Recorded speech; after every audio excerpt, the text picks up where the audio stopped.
Hey guys, I just wanted to bring you a mid-season Isekai recap for basically the winter 2021 season. There's just so many Isekais that it's just like oversaturating the market right here. The thing is that like a lot of them are pretty good. There's a lot of talking points, a lot of them are like either unique in their own ways, they're like continuations, or they're just like shock value. So you probably heard of most of these. There's just like so many that I just like could not review them weekly. So I decided to watch most of them continuously and just talk about them here. Main ones I want to talk about. I got reincarnated as a slime season 2. Redo of a healer. Jobless reincarnation. Log Horizon season 3. Um, so I'm a spider. So what? The spider isekai. And yeah, those are the main ones. There's also like some random ones that are kind of like not isekais, but I thought they were like a little like I thought they were kind of cool. They just like have their own different story, but they're not like great stories. They're just like random animes that you can kind of see and maybe pick up if you're interested. One of them is Urasekai Picnic, Other Side Picnic. It's kind of just like a shoujo anime, similar to Dachi Toshimamura last season, where it's just like a black-haired girl and a blonde-haired girl, and then they just have adventures together. But they have adventures in the other world.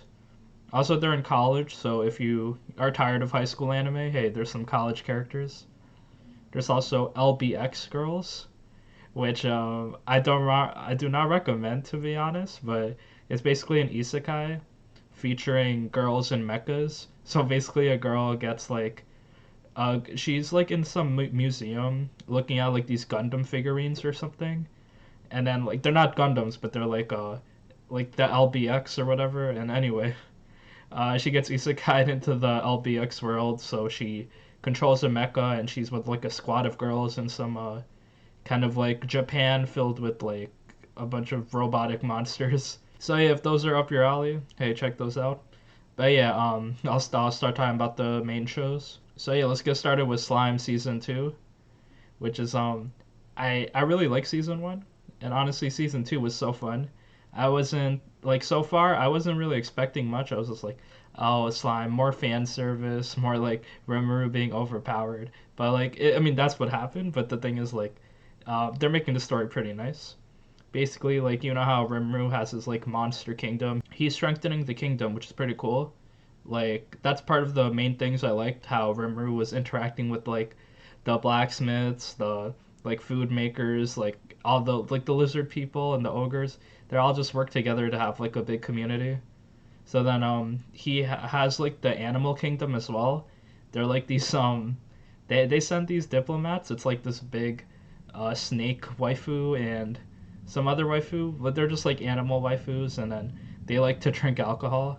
So they have a deal. Hey, you guys got like some expert alcohol makers here, and we have some good fruit at our animal kingdom. So why don't we have like a treaty together? And yeah, they're friends. I think they have a demon lord too working for them. So like, yeah, Rimuru makes friends with another demon lord faction.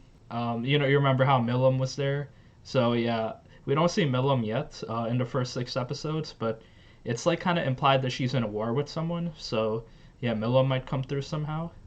But yeah, anyway, the main thing that's happening here is that Rimru's like teaching the kids, so he's out of the monster kingdom. So and then a monster kingdom gets attacked. We'll set up a barrier so they can't communicate Rimuru, and then the barrier will also sap the monsters of their magical powers. So then the humans can overpower them. So yeah, it's like kind of brutal seeing like we don't know if people die or anything yet, but they're just like fighting happening, where like girls like Xian. Oh yeah, damn, Xian gruesome. I think she increased her cup size by like 2 sizes or something. But yeah, yeah, Xian, and then like all the other like half ogre people, they're just like fighting these humans that also got isekai'd. So yeah, Rimru's not there. So there's some conflict going on. There's also this green-haired kind of mage waifu going on, and then she seems important, and she seems like indebted to like some demon lord. So it's like the typical oh this strong female character is tied to someone like she's like against her will doing stuff. She has no other choice. So I bet like Rimmer or someone will save her or something. So yeah, there's a lot of like stuff happening. Basically, I like how they like make the story so nice. It's just like there's battles, there's like Rimmer's overpowered, but they make ways to make him underpowered. Oh yeah, so Rimmer's fighting Hinata. She's like this really strong swords person who's working with like the demon lord of the church faction or whatever. And then she was like really close friends with Shizue, so that's why she's fighting Rimuru for revenge because Rimuru ate Shizue. So yeah, like Rimuru and Hinata are fighting. Hinata's like really strong, mainly because Rimuru is in some magical barrier force field, so he can only like try to attack and defend. He can't really use his full power since it's like suppressed. But then as they fight, he unleashes Devour on her, while she does like a technique where if she hits you 7 times, you die. So yeah, she hits Rimuru the 7th time, and Rimuru uses the Devourer technique. So as that happens, the episode ends on a cliffhanger. So yeah, very enjoyable season so far. I think Slime is like a great isekai because it's like it falls in the generic category, but then they spice it up, just like the way the world works. It's kind of like fun and interactive. Some problems I did have was like the over fluctuation of waifus. Yeah, it's not really a big problem here in season two because I guess I kind of got used to it. But yeah, it seemed like season one, every faction that Rimuru saved had like 10 waifus out of nowhere for no reason, like the dryads and then the goblins, and then, it was fine. But yeah, this season's really good. So highly recommend if you enjoyed Slime season one, just like a fun isekai that has like some decent world building. And after that, speaking of good isekais that have like nice stories, Jobless Reincarnation. So the first half of this anime, it's pretty nice. Just like I think everyone's been talking very positively of it. The animation is cool. Something I really like is the art style and shading. It just feels like looking like at a movie because the shading is just like so like kind of it's defined, but it's also light. So like every character looks like very nice. So I'm like kind of excited to see how they like kind of consistently make this anime if they can like consistently capture that art style. The story so far is interesting. It's like typical isekai where like some jobless dude, 40-year-old whatever, he got killed by a truck trying to save people, and in this new life he resurrects as like this European baby boy, and he has the memories of a 40-year-old man, but yeah, he starts off as a baby. So yeah, kind of like fast time skips like to like show him grow. See how like he doesn't cry or anything, and then he tries to learn magic and swordsmanship. And then yeah, his parents are pretty supportive of him. His dad is like this really skilled swordsman, and his mom is a skilled mage. So then yeah, our main character's name is Rudius, and he's like a really good mage. We meet some cool characters like Roxy, who's like a blue-haired demon. Well, she's like a human, but like if you have colored hair in this world, you're a demon. So that plot point didn't come up yet, but yeah, apparently demons are looked down upon. But yeah, there's like a lot of stuff going on in this anime. Just like each character feels like very genuine and unique, where they have multiple like they're not one trope. They have like multiple personality things going on, like an actual person. So like Rudius, like the main character, he's like pretty creepy. Like he kind of fondles girls and like he's 40 years old and then he hangs out with like girls his age and stuff. So stuff doesn't feel right. You're not supposed to kind of relate to him since he's kind of like a loser, like antisocial weirdo, plays like video. He's not a role model. So I guess he's just trying to live this life. Like he falls into his bad habits too, but he's trying to like make himself better, actually study. And now he kind of has the tools to do so since he's born into like a good family that has money and power. So I guess it kind of teaches you a bad lesson where if you're born into power, then you got a good life. But yeah, despite that, everyone in the show is pretty horny. Basically, the mom and dad have like rough sex every day. The maid, so like when I was talking about the story, it's like each episode seems to have like a great way to progress the plot, like genuinely. Like it's not like a random swerve. It just like fits in. So yeah, as like the story was going on, like Roxy taught Rudius magic and left because like Rudius was like a master now. The next episode after that was just like I think it was episode 4 where he was his dad was cheating on his wife with the maid. who's like this red-haired maid who's really nice, helps everyone. But then the thing is, they're both pregnant, so the mom and the maid are pregnant basically at the same time. So then they're debating, oh, should we kick out the maid? But like I loved how like the mom was just like so angry and then like genuinely angry, like yelling. Random story points, they're just like pretty interesting. So, but they both kept the babies and they both lived together. So after that, everything's resolved because Rudius was like to the mom, "Hey, you can't kick her out; she might die." Like giving childbirth alone in the winter. So yeah, there's these two twin babies now. One has red hair, one has blonde hair. So I guess they'll play a part soon. Like, cause there are random time skips happening. So yeah, lots of cool characters and just like the art style is nice, animation is nice, and then it's like it genuinely feels like a good isekai where it's like nothing generic happening. It's just like fun, good storylines, and just like keeps your attention if you like this genre. And even if you don't like isekai genre, this is probably like a good place to actually start. Like I think it has a reputation of being like the grandfather of all isekais because it like started all the tropes that you see in like Konosuba and stuff like that. So yeah, that's there. Oh yeah, and then after that, there's kind of like the worst girl that shows up, where she has red hair and she's not really a tsundere, but she's just like mad spoiled girl. So Rudius like rescues her, and then he's trying to make money, so he like helps tutor her for money to help his like green haired girl go to magic school together. So there's just like a lot of stuff happening that I like, and it's just like so hard to talk about it all. So I just like have to wrap this up with yeah, Jobless Reincarnation is a pretty fun show.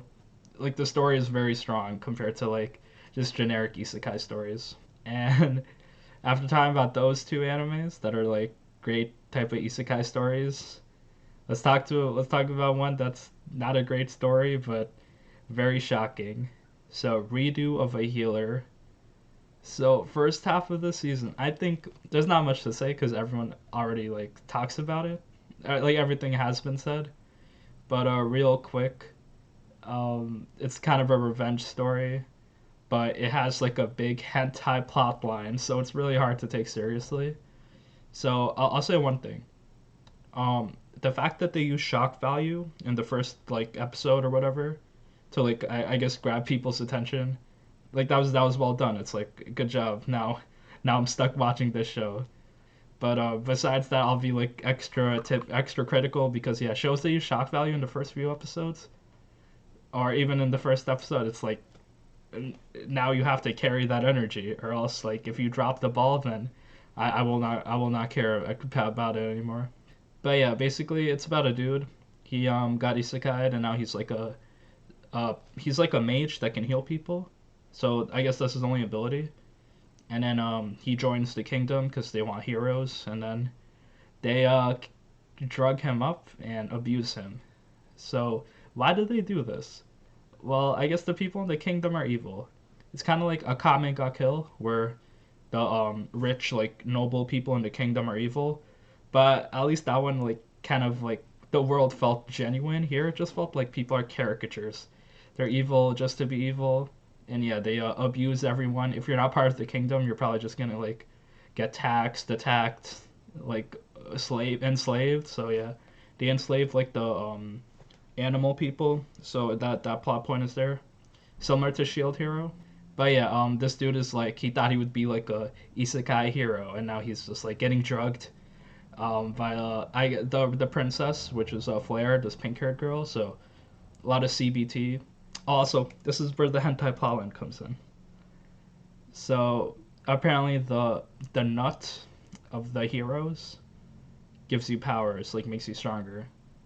If you have seen Isekai Harem Monogatari, that's basically the exact plot line. So it's really hard to take seriously when that's actual plot line. So that's kind of why he's like locked up and raped because yeah, they want his powered up nuts. So yeah, Coomers rejoice because every episode is just like a sex scene. It's not really like a hentai level thing though. Like their tits and ass and stuff like that, but it's they're just like really quick, like maybe 30 seconds max. So yeah, you can't really call it a hentai, but you can call it like there's like rape and sex. So that's gonna be there, basically every episode. But yeah, this dude's revenge is pretty justified because he got abused and tortured. In his party, he got beaten up, and he also got like raped by men as well. So yeah, his ass is not doing well either.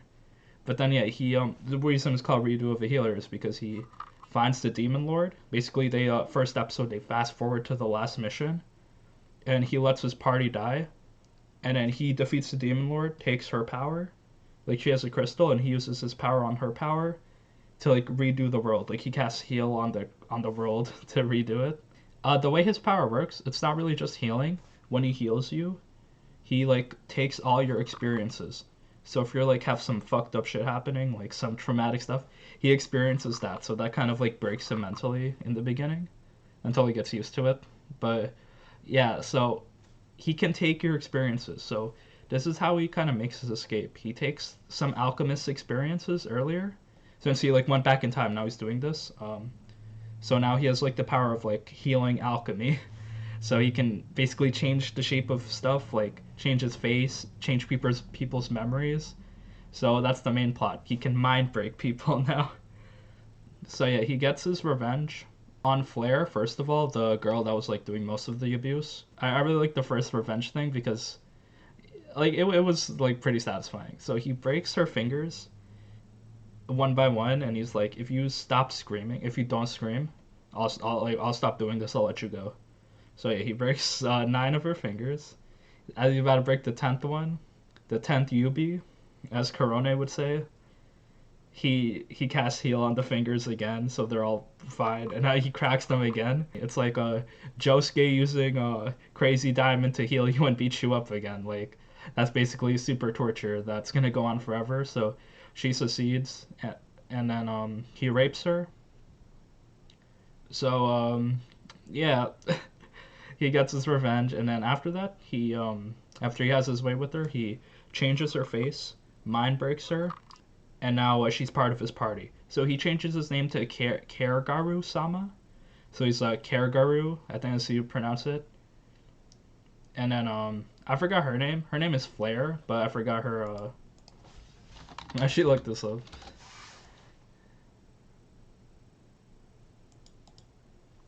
Redo of healer characters. There's not even that many characters. Oh, Freya. Her name is Freya. So Freya is part of the party now, and yeah, she's very submissive. They also get this slave waifu who's like half wolf that Karagu also adds to the harem, and then yeah, they have sex with him because having sex makes you stronger if you have sex with a hero. Anyway, after that they get the sword girl. So he saved her in the beginning when he was like a rookie. Like her arm got cut off and he saved her, and she was like really nice to him. But then yeah, she tried attacking him because they saw he was like doing stuff to against the kingdom. But then he mind breaks her. Yeah, she also joins the harem. So there's 3 girls in the harem now. Pink-haired girl Flare, wolf girl Setsuna, and sword girl Kureha. If you see the trend happening, you know that there's this girl Norn who is the little sister of Flare, who's kind of like a sadistic type of girl. So there's probably gonna be some incest going on if Norn is added to the harem. It's gonna be like some Norn and Flare action. So yeah, Coomers rejoice because literally this is the only reason to watch this show anymore right now is not for the story, because it's just like typical Okaru's trying to save the world isekai story with just like sex going on. Yeah, the reason to watch it is for the sex probably. Maybe the revenge too if you're interested in that. But yeah, if you're not a fan of like mind break, revenge, yeah, I don't see why you would watch this at all. It's just like pretty heavy stuff. So yeah, on a scale of Shield Hero and Berserk, how I would rate Redo of Healer's revenge story, I put it like on the end side, maybe like a 4. Probably less than Dororo, where that was like a pretty good family revenge story. I'd say like the isekai-ness kind of waters it down, because like this dude's revenge story is justified. Like he's suffered months or maybe years of CBT and drug use, so yeah, he was abused. But the fact that it's like an isekai where it's just like the world doesn't really matter too much, it kind of like takes away from it. So yeah, not a very powerful revenge story, but Good good hentai material if you're into it. Okay, so for Log Horizon season 3, to be honest, I haven't really kept up with Log Horizon too much, so I wasn't really sure what's going on this season. So I kind of asked a friend to summarize for it, for me. So yeah, I really liked the first season of Log Horizon. It was cool. Just main character was kind of boring. Like he was smart, of course, but just like yeah, there was just so many episodes and just like stuff kind of meshed together where I lost focus of it. The main dude Shiro is like trying to form like there's someone trying to succeed from the round table, but he wants to keep it together. Also, Princess Rainesia, she her mom wants her to get married to this other dude from the guild, but whatever. Like she says no. So yeah, that's there. And then yeah, basically there's like a round table like kind of like succession going on. Like oh, I don't want to be part of a round table. I don't think we can help people anymore. So then they have like a election. Shiro is just like I'll open up a portal to another city, and then more people go to vote for him in the election. So basically a round table election happening, and then Shiro wins, and the other two dudes that wanted to succeed they go on their own adventures. After that, we realize Krusty is missing. That's still like a big plot point going on, and we find out that yeah he lost his memory and he's in another server. Oh yeah, so there's evil woman mage Yore who convinces like this hero. He's like the cover art of the game basically, and he has like a curse where oh he can't kill anyone. He can only damage them to like a quarter of their HP, but he can't kill them. So he goes evil. So Yore seems to be the villain, the new villain introduced as Krusty is in the Chinese server. So yeah, that's happening. I'd say the show is still pretty cute. You know, Akatsuki's making those cute faces and stuff. Like it's very well made, well crafted. It's taking its time, so it's like a bit boring. Like this whole round table arc took like 5 episodes and just like a bunch of talking. So yeah, typical Log Horizon. If you aren't really interested, then yeah, there are 3 seasons, so there's a lot of it to watch. There's also a lot of characters. Like I kind of like lost track because I forgot most of these people.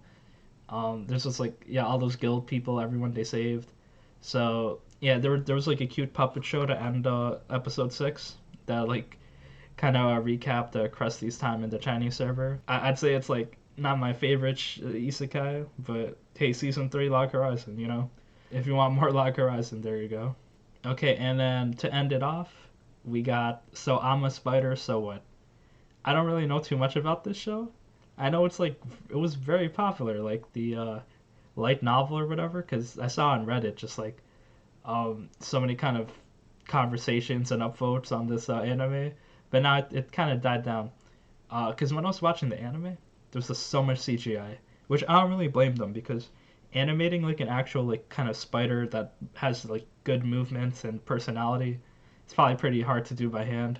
So yeah, they wanted to kind of like release this like as fast as possible, probably just like get it done. So they just like the spiders CGI, big monsters, dragons, lizards, monkeys are CGI.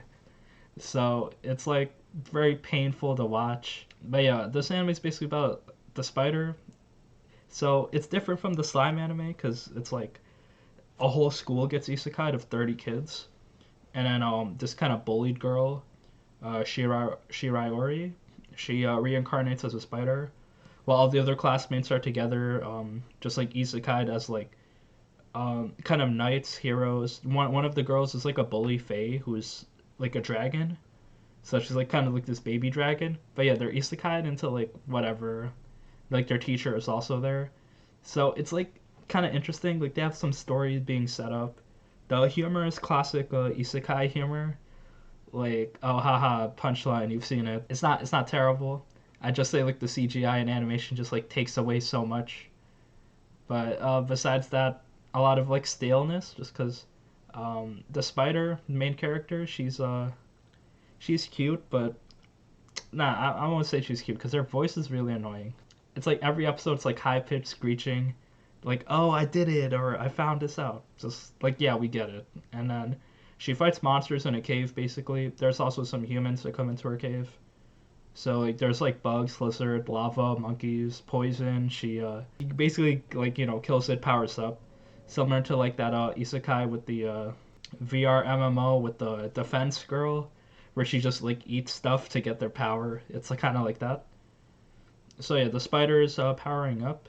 She fights off this band of heroes, and then they seem to defeat her, but then she is not defeated. So yeah, it's going a lot with like the spider getting stronger, probably being the strongest person in the server or in this isekai world. There's also like a demon lord, so yeah, spider versus demon lord, I guess is their end game going on. But besides that, yeah, I guess I'm interested if in one thing is just like how the class of 30 kids and the spider, if they'll ever meet or interact, because they're doing their own thing, like basically their life in this world. They also want to be heroes, so I guess they're training to fight like demons and stuff, be adventurers. So yeah, that's their interesting. But besides that, I guess like the CGI just takes away so much from the show. So like I guess it'd be better to read it, to be honest. So yeah, summing up, I think this is gonna be a trend. Like it's been a trend since like 2018 or something, 2017, maybe even earlier. We're just like 50 isekais each season. We got you. Each of them, some of them might be original, some of them are good stories, but hard to pay attention to all of them. Redo of a Healer really came out to like punch people in the face with how savage they are. Besides that, yeah, Slime is good. I didn't talk about ReZero. I'm reviewing it in my weekly series, but yeah, ReZero is also good. It's kind of I like the first part of season 2 that released last spring. This because right now they're just spamming overpowered characters. It's like every time I watch ReZero, I kind of this is what I don't like about ReZero, even though it's probably going to be explained later. Just like the world building is so lacking, yet they want to release 50 things that you without even explaining, like episode by episode. I'm hoping they explain stuff, which they slowly do, but then they also introduce 50 different evil characters at the same time. So it's just like very kind of overwhelming and not that satisfying to see all these characters. I like the last season more, season 2, part 1, just because the witches were cool. Right now, it's like there's not even cool witches. They're just like evil, overpowered dudes coming on. So yeah, ReZero is there. Yeah, hopefully I get out of this bad habit of watching all these isekais that I probably will forget about.